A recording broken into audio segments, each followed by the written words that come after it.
Hello everyone, welcome to Desert Succulent, and this is already the part 4 of our top 10 succulent series. And for this video, we're gonna be talking about the top 10 succulent na expectation versus reality. This could possibly help you out, especially if you are a beginner or if you are considering of growing succulents in the future. Ayan, so pag-usapan natin yung ating iba't ibang expectation versus reality. Una nga dyan is we have the prices ng ating mga succulents. Probably, if you're gonna be visiting some garden shops, you might be thinking na napakamura lang ng ating mga succulents kasi most of the times, we can see na tag to 25 pesos lang sila. We've got wholesale prices na tag to 20 pesos, but that applies to our common succulents such as this. For example, we have our Echeveria topsy-turvy. Itong mga ito are relatively very cheap. But also, you have to remember na hindi lahat ng ating mga succulents ay cheap. We have some succulents na imported, Korean succulents, rare succulents na talagang they are very pricey. They would come at about 500 pesos each to 1,000 pesos each. And there are those na talaga namang variegated and they would come at around 15 to 30,000 pesos each. Another expectation for our succulents is that they are a perfect plant to be grown indoors, something na possible sa iba nating mga succulents but not most of our succulents. Kasi ganito ang mangyayari sa ating mga succulents once they will be grown indoors under low light. Magiging leggy sila. This is what we call ethylation. A healthy looking succulent receiving sufficient sunlight would look like this, while yung ating mga succulents na not receiving yung ating sufficient sunlight would be like this, na mapapansin natin na there are big gaps in between each leaf in search of bright light or sunlight. Kaya it's best nga if mag-aalaga tayo ng ating mga succulents, they should be grown outdoors, not unless we're gonna be using or providing yung ating mga artificial lights or what we call yung ating mga grow lights just to help maintain yung kanilang compact looking rosettes and just to make them healthy. But nevertheless, it's still best to grow them outdoors under the sun.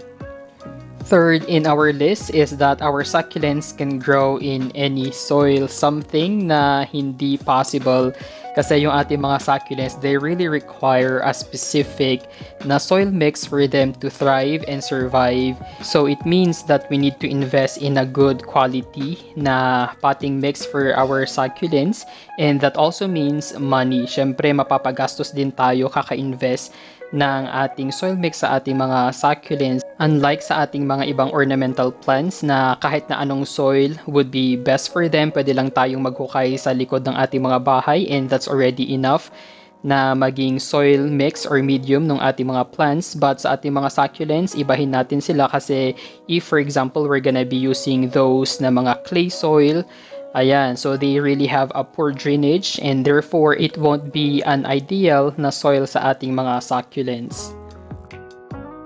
Next is that yung ating mga succulents are considered low maintenance. Ayan, so madalas natin marinig yan sa ating mga sellers, especially if it's our first time to grow our succulents. Pag pupunta tayo sa ating mga succulent shops, ang una natin itatanong is madali ba silang buhayin, and definitely yung ating mga sellers would say na napakadali nilang alagaan.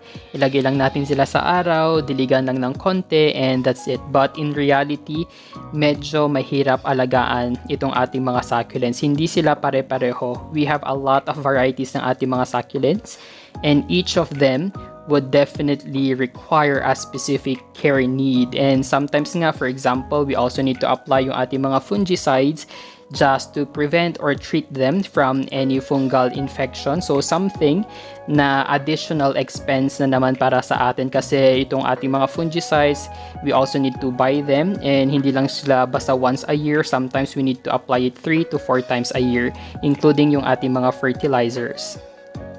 Another common expectation para sa ating mga succulents is that they are pest proof or hindi sila lapitin ng mga insects or kung ano-ano man.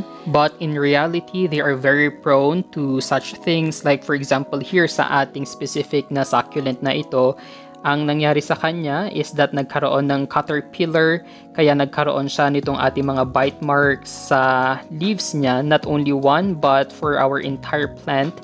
talagang nagkaroon siya ng napakadaming bite marks. And as we know, yung ating mga caterpillars, they really love to munch on itong mga leaves na to, and they really have a very good appetite in terms of chewing yung mga leaves ng ating mga succulents. Not only we will be having a problem with aphids, scales, mites, mga mealybugs, yung mga common pests sa ating mga succulents, but also yung ating mga succulents, they will be having different kinds of insects from time to time. If you would spend some time in front of your succulents, you would realize na ang dami palang iba't ibang klaseng insects ang dumadapo or gumagapang sa ating mga succulents. We really don't know if they are beneficial or if they are doing something harm sa ating mga succulents. So, something that we need to watch out for kasi we don't know exactly what they are doing sa ating mga leaves. Baka magulat na lang tayo the next day, sira na pala or naubos na yung dahon ng ating mga succulents.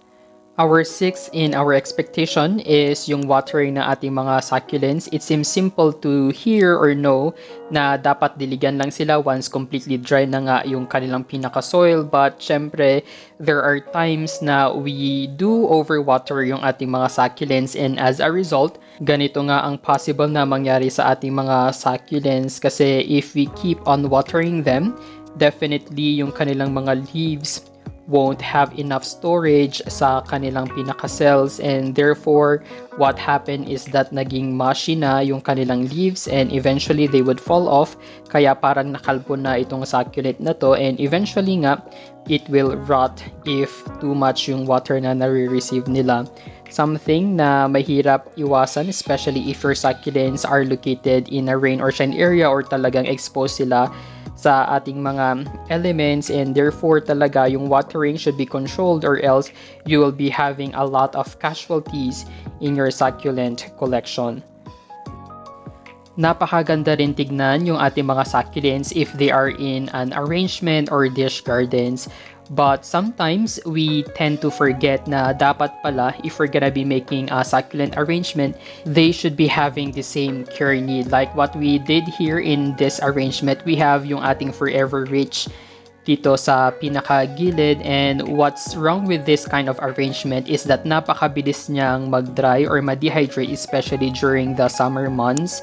Talagang nagkulubot na siya while yung iba nating mga succulents na nakapalibot sa kanya are still looking great. So something na we need to consider in the future na dapat if we're gonna be making an arrangement, dapat talaga pare-pareho sila ng care needs like yung ating sun exposure at saka yung kanyang water requirements. In this arrangement naman, we have this Anacampseros 2 na napakabilis din na ma-dehydrate. It requires more watering as compared to the Echeverias and Graptocidums na nandito nga sa ating pinaka-succulent arrangement. So that's always what we need to consider each time we're gonna be making a succulent arrangement. As much as possible, dapat magkakapareho sila. Like in this case, I made an arrangement na puro Haworthias lang yung nandito. Kasi nga itong ating mga Haworthias, they really love to be in a bright shaded area, and therefore we cannot put them or mix them in an Echeveria kind of succulent arrangement. We often hear that our succulents are low maintenance, and that means that they can be neglected.